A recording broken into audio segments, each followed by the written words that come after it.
唔知咧乡亲敢知讲咱台湾人有偌浪费，有偌拍算？依照环保署去年的统计，干那去年的统计尔，全国一年这个喷的回收量有59万吨。那是用这个喷筒慢慢贴起来，差不多有13500座台北101的关度。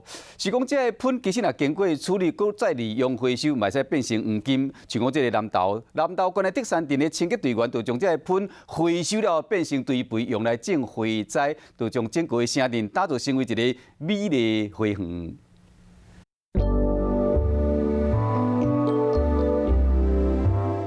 温室内面5万丛花栽花蕊，有红色有青色的，充满生命力。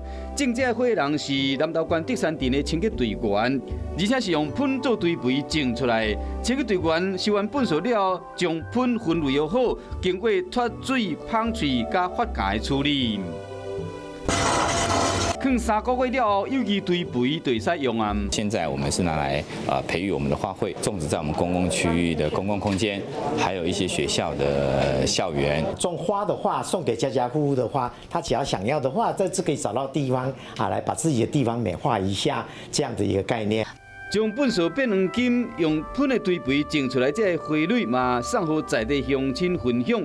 目前全台湾有50座这款的喷的处理设备，环保署嘛补助各县市将回收的喷再利用，和美丽花园出现伫台湾更较侪乡镇，和喷有更较侪利用价值。